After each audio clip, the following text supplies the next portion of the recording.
Hello students, welcome to RHchemistry. So KE ಅವರು document verification ಮಾಡ್ಕೊಳ್ಳೋದಕ್ಕೆ ಇನ್ನೊಂದು ಸಾರಿ ಅವಕಾಶವನ್ನು ಮಾಡಿಕೊಟ್ಟಿದ್ದಾರೆ. ಎಸ್ ಮೈ ಡಿಯರ್ ಸ್ಟೂಡೆಂಟ್ಸ್, ಭಾಳಷ್ಟು ಜನ ವಿದ್ಯಾರ್ಥಿಗಳು ಕೇಳ್ತಾ ಇದ್ರು, ಸರ್ ನಂದು ಈಗೊಂದು ಪರಿಷ್ಕೃತ ರ್ಯಾಂಕ್ ಪಟ್ಟಿಯನ್ನು ಏನು ರಿಲೀಸ್ ಮಾಡಿದ್ದಾರೆ, ರ್ಯಾಂಕಿಂಗನ್ನು ಏನು ರಿಲೀಸ್ ಮಾಡಿದ್ದಾರೆ, ಅದಾದಮೇಲೆ ಸೊ ನನಗೂ ಕೂಡ ವೆರಿಫಿಕೇಷನ್ ಮಾಡ್ಕೊಂಡಿರಲಿಲ್ಲ, ನನಗೆ ಮಾಡ್ಕೊಳ್ಳೋದಕ್ಕೆ ಇಷ್ಟ ಇದೆ, ನಾನು ಏನು ಮಾಡಬೇಕು ಅಂತ ಕೇಳ್ತಾ ಇದ್ರು. ಸೊ ಇವೆಲ್ಲದಕ್ಕೂ ಒಂದು ರೀಸನ್ ಅಂಥೇಳಿ, ಅಂದರೆ ಒಂದು ಹೆಲ್ಪ್ ಆಗಲಿ ಅಂಥೇಳಿ ವಿದ್ಯಾರ್ಥಿಗಳಿಗೆ ಸೊ ಒಂದು ಡೇಟನ್ನು ಕೂಡ ಅನೌನ್ಸ್ ಮಾಡಿದ್ದಾರೆ. ಸೊ ಇದು 7 ಮತ್ತು 8ನೇ ತಾರೀಕು ಇರ್ತದೆ. Yes my dear students, so ಯಾರ್ಯಾರು ಮಾಡ್ಕೋಬೋದು ಡಾಕ್ಯುಮೆಂಟ್ ವೆರಿಫಿಕೇಷನನ್ನು ಕರೆಕ್ಟಾಗಿ ನೋಡ್ಕೊಳ್ಳಿ. The eligible candidates who have not appeared for verification, ಇಲ್ಲಿವರೆಗೆ ಯಾವ್ಯಾವ ವೆರಿಫಿಕೇಷನಿಗೆ ಅಪಿಯರ್ ಆಗಿಲ್ಲ ಎಲ್ಲರೂ ಕೂಡ ಮಾಡ್ಕೊಳ್ಬಹುದು. ಸೊ ಇದು KE ಆಫೀಸಲ್ಲಿ ಇರ್ತದೆ, ಮಲ್ಲೇಶ್ವರಂ 18th ಕ್ರಾಸ್ ಬ್ಯಾಂಗ್ಳೂರಲ್ಲಿ ಇರುವಂಥ KE ಆಫೀಸಲ್ಲಿ ಇರ್ತದೆ. ನೀವು BU ಆಫೀಸಿಗೆ ಹೋಗುವಂಥ ಅವಶ್ಯಕತೆ ಇರೋದಿಲ್ಲ. ರೈಟ್, ನಿಮ್ಮ ಎಲ್ಲ ಡಾಕ್ಯುಮೆಂಟ್ಸನ್ನು ತೊಗೊಂಡು ಡೈರೆಕ್ಟಾಗಿ KEಗೆ ಹೋಗಬೇಕು.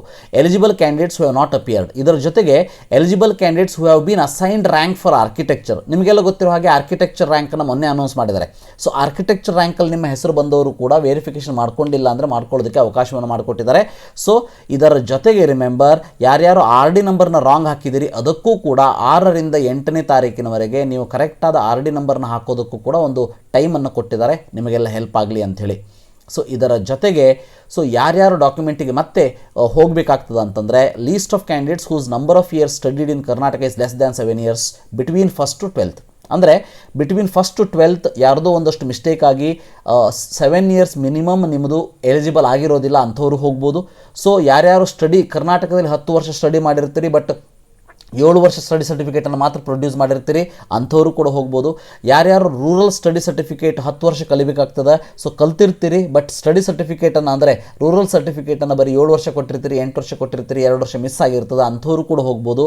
ಸೊ ಯಾರ್ಯಾರು ದ ಕ್ಲಾಸ್ B ಅಥವಾ CD ಅಂತ ಏನಿರ್ತದೆ ಅವರು ಸೊ ಲೆಸ್ ದ್ಯಾನ್ 7 years ಏನಾದರೂ ಕ್ಲೇಮ್ ಮಾಡಿದರೆ ಪೇರೆಂಟ್ಸ್ ಸ್ಟಡಿ ಸರ್ಟಿಫಿಕೇಟ್, ಅವರು ಕೂಡ ನೀವು KEಗೆ ಹೋಗಿ ನಿಮ್ಮ ಡಾಕ್ಯುಮೆಂಟ್ ವೆರಿಫಿಕೇಷನ್ ಮಾಡ್ಕೊಂಡು ಬರ್ಬೋದು. ಇದೊಂದು ಲಾಸ್ಟ್ ಚಾನ್ಸ್ ಅಂತ ಹೇಳ್ಬೋದು. ಸೊ KE ಅವರು ನನ್ನ ಕೇಳಿದರೆ ಇನ್ನೊಂದು ಸಾರಿ ಚಾನ್ಸನ್ನು ಎಂಥದೇ ವಿದ್ಯಾರ್ಥಿಗಳು ಇದ್ದರೂ ಕೂಡ ಕೊಡಬಾರ್ದು, ಯಾಕಂದರೆ ವಿದ್ಯಾರ್ಥಿಗಳಿಗೂ ಕೂಡ ಆ ರೆಸ್ಪಾನ್ಸಿಬಿಲಿಟಿ ಬರಬೇಕು. ತನ್ನ ಒಂದು ಲಾಸ್ಟ್ ಡೇಟ್ ಕೊಟ್ಟ ಮೇಲೆ ಆ ಒಂದಷ್ಟು ಡೇಟ್ ಒಳಗೆ ತನ್ನ ಕಾರ್ಯವನ್ನು ಮುಗಿಸ್ಕೊಳ್ಬೇಕು ಅನ್ನೋ ಒಂದು ರೆಸ್ಪಾನ್ಸಿಬಿಲಿಟಿ ವಿದ್ಯಾರ್ಥಿಗಳಿಗೂ ಕೂಡ ಬರಲಿ. ಸೊ ಆದಷ್ಟು ಈ ಒಂದಷ್ಟು ಡೇಟ್ಸ್ಗಳನ್ನ ಏನು ಕೊಟ್ಟಿರ್ತಾರೆ ಇದನ್ನು ಕರೆಕ್ಟಾಗಿ ಫಾಲೋ ಮಾಡಲಿ. ಬೇರೆ ಯಾವುದೋ ಟೆಕ್ನಿಕಲ್ ಪ್ರಾಬ್ಲಮ್ ಇದ್ದಾಗ, ಈಗ ಬ್ಯಾಂಕ್ ಪೇಮೆಂಟ್ ಮಾಡಬೇಕಾಗ್ತದೆ, ಸೂಟಿ ಇರ್ತದೆ, ಆವಾಗೆಲ್ಲ ಚೇಂಜ್ ಮಾಡಲಿ. ಬಟ್ ಸೊ ಎಲ್ಲದೂ ಕರೆಕ್ಟಾಗಿ ನೀಟಾಗಿ ಇದ್ದಾಗ ಪದೇ ಪದೇ ಡೇಟನ್ನು ಎಕ್ಸ್ಟೆಂಡ್ ಮಾಡೋದ್ರಲ್ಲಿ ಯಾವುದೇ ಅರ್ಥ ಇರೋದಿಲ್ಲ.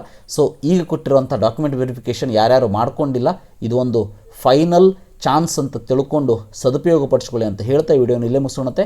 7th and 8th Karnataka KEA ಆಫೀಸಲ್ಲಿ ಇರ್ತದೆ ವೆರಿಫಿಕೇಷನು, ದಯವಿಟ್ಟು ಹೋಗಿ ಬನ್ನಿ. Thank you, have a nice day.